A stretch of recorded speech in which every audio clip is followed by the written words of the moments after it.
Please, have a seat. President Zelensky, it's an honor to welcome you back to the White House. When President Putin launched his brutal total invasion of Ukraine in February of 2022, and Russian tanks rolled over the border toward Kyiv, there were those who thought Ukraine wouldn't survive for a month. So no one should forget that for you to be here today, again today, nearly 2 years later, and for Ukraine to stand strong and free is an enormous victory already. Putin has failed in his effort to subjugate Ukraine. The brave people of Ukraine have defied Putin's will at every turn, backed by the strong and unwavering support of the United States and our allies and partners of more than 50 nations in Europe and the Indo-Pacific.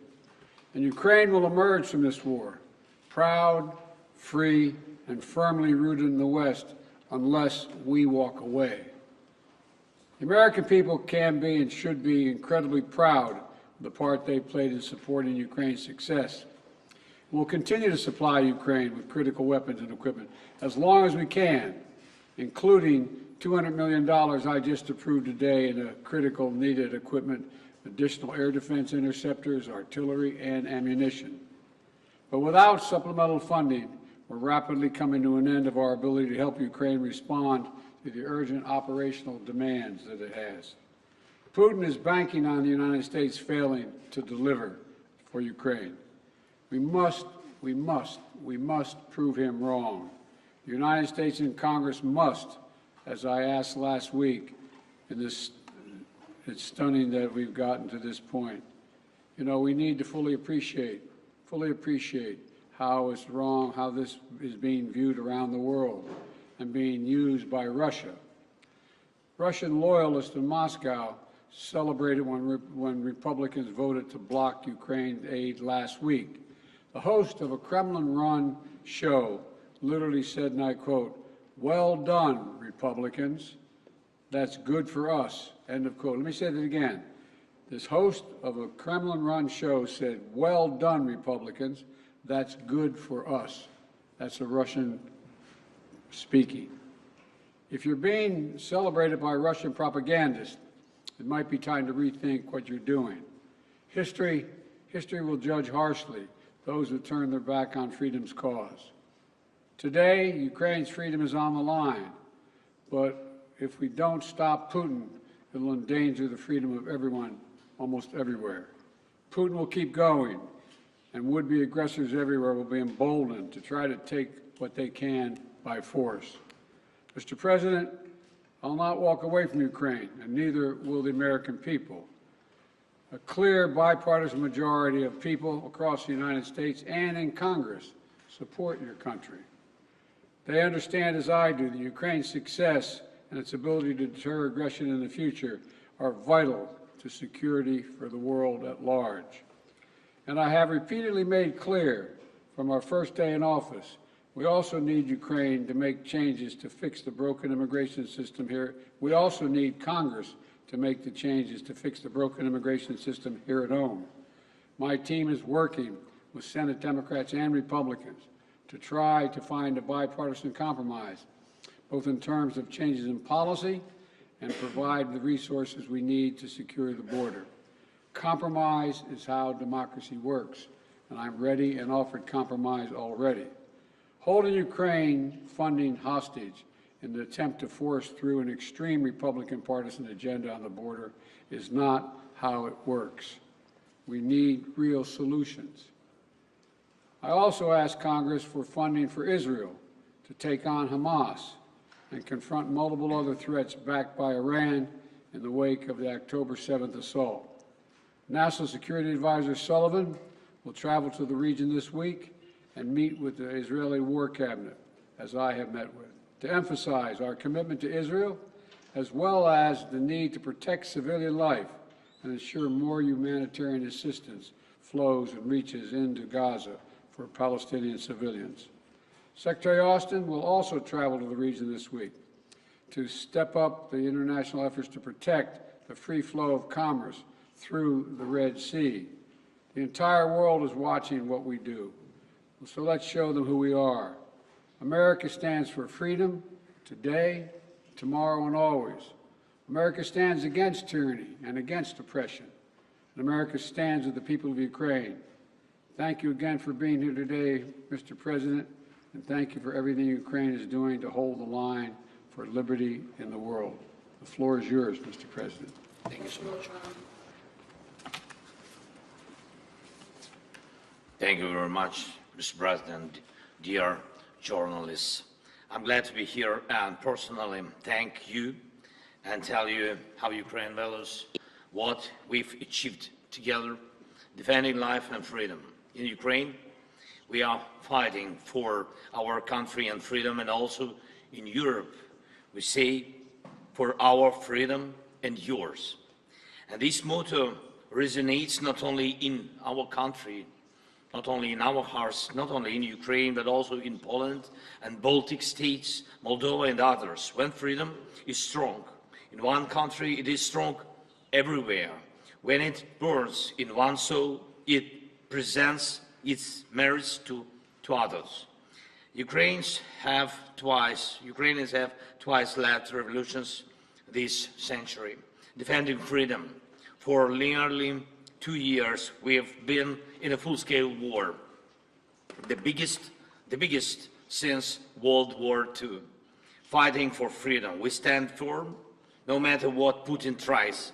He hasn't won any victories. Thanks to Ukraine's success in defense, other European nations are safe from the Russian aggression, unlike in the past. Ukraine can now tackle the Russian dictatorship, so our children and other nations won't have to shed their blood and sacrifice lives defending against Russian aggression. We've already made significant progress. We've shown that our courage and partnership are stronger than any Russian hostility. And we've freed 50% of the territories Russia occupied after February 24th. And we won the Black Sea and are reviving our economy thanks to maritime exports. Ukraine's 5% economic growth this year proves our effective partnership. And we've shown no Russian missiles can overthrow the powerful American Patriot systems. Thank you very much. And even during war, we are reforming our country and strengthening our institutions. Today, President Biden and I discussed how to increase our strength for next year. First, air defense and destroying Russian logistics on Ukraine's land. Mr. President, thank you very much for your supporting us.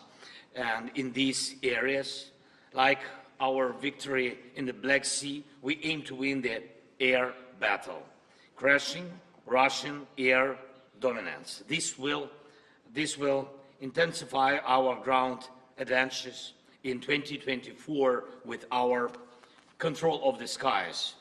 Who controls the skies controls the war's duration. And today I would like to thank, of course, for yet another significant defense package with our defenders value very much. Second, yesterday I met with American defense company leaders. They advised us on how to make our defense industries work faster and more effectively. Thank you, President Biden, for this important initiative. We started with you. Together, Ukraine and America can strengthen democracy's arsenal. And this is vital for other free nations and the US as it involves your companies, technologies, and technology advancement and job creation. And it is important to know that 2/3 of American support for Ukraine remains and works in the United States. Third, I informed Mr. President that Ukraine has fulfilled all the recommendations of the European Commission regarding the preparation for a decision to start negotiations on Ukraine's accession to the EU, and we constantly communicate with European leaders about our joint steps, sanctions, and political efforts to pressure Russia. American leadership is crucial, is keeping this unity together, a unity that serves the entire free world. And I thank America for new sanctions, and today we discussed Putin's further isolation and making him pay for his aggression. It's very important that by the end of this year we can send a very strong signal of our unity to the aggressor and the unity of Ukraine, America, Europe, the entire free world. Everything we talked about today will help us in the year 2024. Today's discussions in the White House and in Congress across both parties and both chambers with a speaker were very productive, and I thank you for the bipartisan support.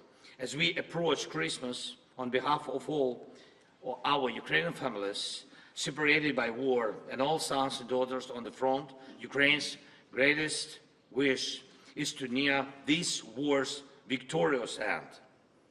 No one but Putin wants a prolonged war. We dream of a Christmas in the peacetime, of course, and we are working to turn our battlefield success into peace. And we are heading there together with you, and thanks, of course, to your support. Thank you very much, Mr. President. Thank you, America. Slava Ukraini. Thank you. Look, we're going to alternate asking questions. We're going to ask a total of, each ask 2 questions. And I will ask the first question. I will recognize the first question asker. I'll ask a question, Joel, too. But Danny Kemp.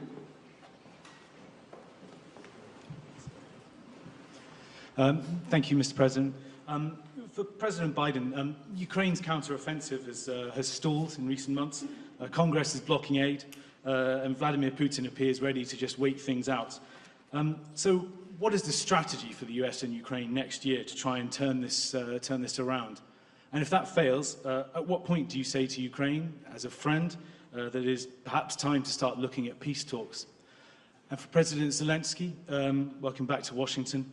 Can I ask you, did you hear what you wanted to hear from Congress and from President Biden? Or are you indeed more worried than when you got here? Thank you very much. Well, let me answer the question first. Let's put this in perspective.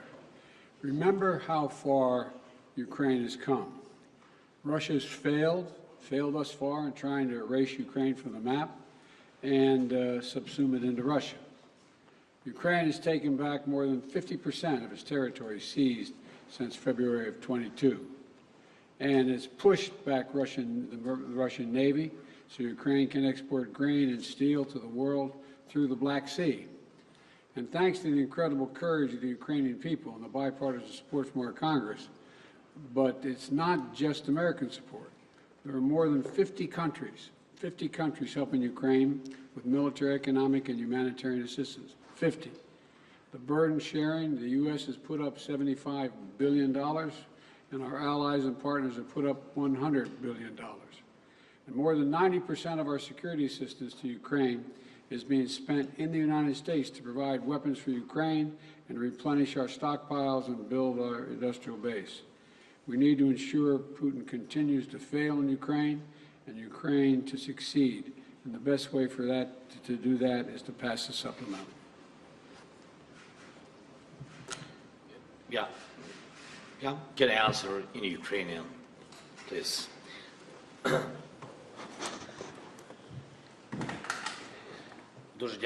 Thank you. First of all, I would like to add to the words of Mr. President Biden.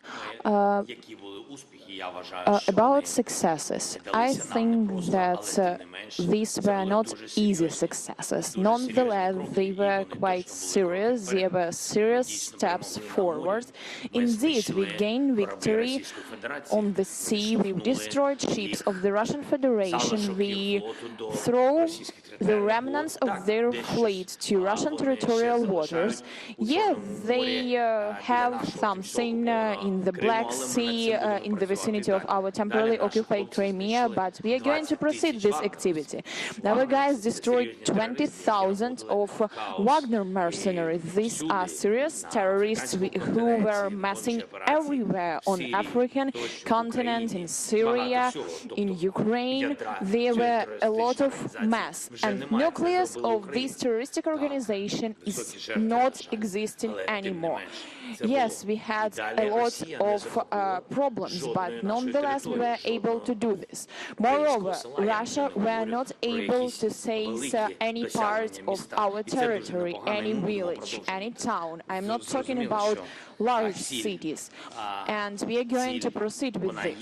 It is good without saying that we have objective, we have clear plan, but if you allow me, I am not able to tell you in public on the details of 2024 operations. If I heard what I want, I heard a lot. Surely I told what I wanted to. I feel and experience the support from President Biden administration, from senators, and we will be talking with the speaker. I got this signal. They were more than positive, but we know that we have to separate words and particular result. Therefore, we will count on particular result. Thank you. Your turn to ask a question. Sorry. Recognize Телеканал Інтер, будь ласка. Inter, please. Thank you for taking my question. Dmitry Anopchenko, Ukrainian television US correspondent. Many Republican voices doubt the ability of Ukraine to win the war. Center ones recently even told that Ukraine need to cede some territories to stop fighting. Pane Volodymyr, to be very honest, have you even considered such a step to cede the territories to stop fighting? And Mr. Biden, could you please clarify the policy of your administration, the strategy of your administration on Ukraine? Is it about helping the country to defend itself or to win the war? Because it's obviously such a difference. I will begin. Okay. Ваше запитання до мене, чи готові ми віддати території, я так розумію? Your question is, if we are ready to give up our territories? Слухайте, питання не тільки в наших словах чи в думках. Питання в тому, на що ми готові, на що ні. Як може Україна просто віддати свої території? Тобто це абсолютно божевілля. Якщо чесно, дуже часто згадуємо Бога, це точно не по-християнськи. Там живуть наші люди, там живуть сім'ї, там діти. І все це частина суспільства українського. Але ми говоримо про живих людей.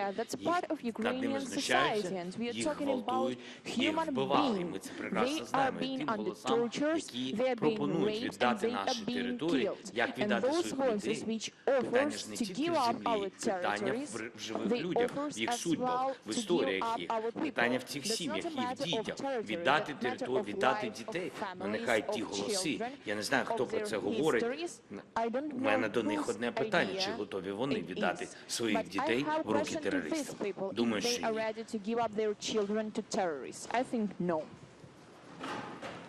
We want to see Ukraine win the war. And as I've said before, winning means Ukraine is a sovereign, independent nation and that can afford to defend itself today and deter further aggression. That's our objective. Trevor, Reuters. Thank you, sir. First, a question for both of you. Given the Republican skepticism of the Ukraine effort, do you worry that a second term for President Trump would be the end of an independent Ukraine? That's for both of you. And then for you, President Biden, just an update, if you could, on the situation in Gaza. on the reports that Israel has begun flooding Hamas tunnels and just the offensive in southern Gaza generally. How long do you think that operation should last? Thank you. First of all, with regard to political support for Ukraine, there is a strong bipartisan political support for Ukraine.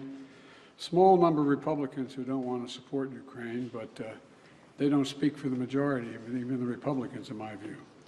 We're in negotiations to get funding we need, not to promise, not making promises, but hopeful we can get there. I think we can. And you're right, the world's watching what we do. Would you send a horrible message to an aggressor and allies if we walked away at this time? And it would hurt our national security. If you want me to answer the other question as well, with regard to, say it again? Sorry, so the question was just if you could talk a little bit about the Gaza operation, Israel flooding Hamas tunnels, and if you've had conversations with Bibi Netanyahu about how long that operation should last. Well, I have had conversations with Bibi Netanyahu, and I want to make sure that we don't forget what we're doing here. We have to support Israel because they're an independent nation that's being, I mean, the brutality, the inhumanity, the way in which Hamas treated the Israelis, and I mean, raping and burning and beheading. I mean, it's just beyond comparison, beyond comparison. And to anything else that I've seen since I've been here, and I've been around for a long time. But I think that we have made it clear to the Israelis, and are aware, that the safety of innocent Palestinians is still of great concern. And so the actions they're taking must be consistent with attempting to do everything possible to prevent innocent Palestinian civilians from being hurt, murdered, killed, lost, etc. And look, it doesn't lessen the responsibility going after Hamas to innocent Palestinians and Hamas. Look, we have a responsibility to protect citizens and ensure they have access to humanitarian assistance. That's why I've worked so hard with our Arab friends as well as the Israelis to get humanitarian assistance into Israel, literally getting up to 140 trucks loaded with gear, loaded with food, loaded with everything that is needed by the Palestinians, including fuel. So, you know, Israel has stated its intent to fulfill these responsibilities. It's very difficult. With regard to the flooding of the tunnels, there is assertions being made that there's quite sure there are no hostages in any of these tunnels, but I don't know that for a fact. I do know that, though, every civilian death is an absolute tragedy, and Israel stated its intent, as I said, to match its words with its intent with actions. That's why I was talking about today.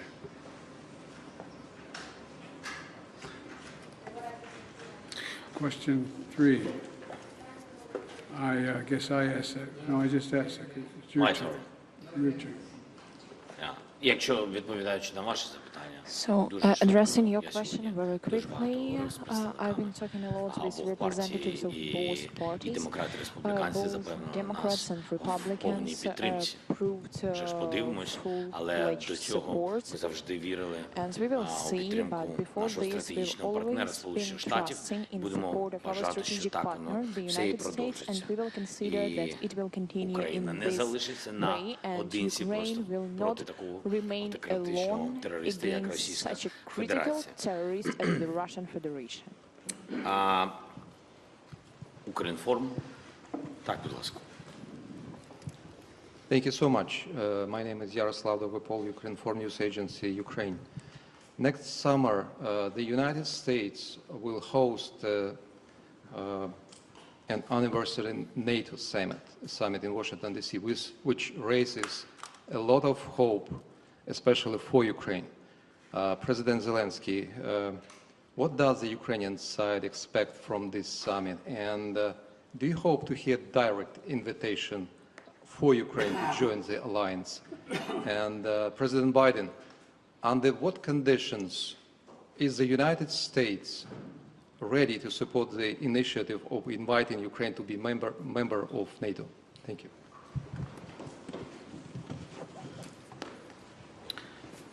Thank you for your question.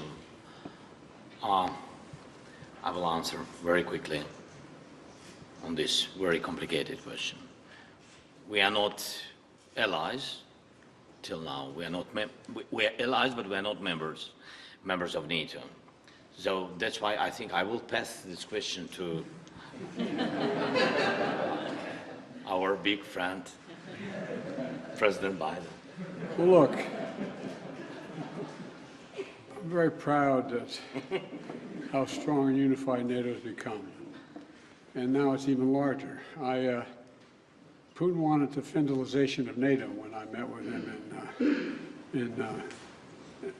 in Geneva right after I was elected. And he's gotten the NATOization of Finland instead. And NATO will be in Ukraine's future, no question about that.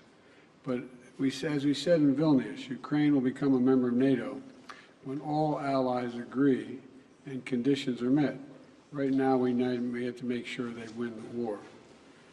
And, you know, we launched a joint declaration of support alongside President Zelensky and the G7 leaders in Vilnius, outlining a long-term commitment to supporting Ukraine's defense needs. We also hosted a defense industry conference last week here in D.C. to get that critical work done. So it's a step at a time. Thank you all very, very much. This concludes thank you, everybody. Thank you, everyone. This concludes the press conference. Thanks, everybody. Thanks, everybody.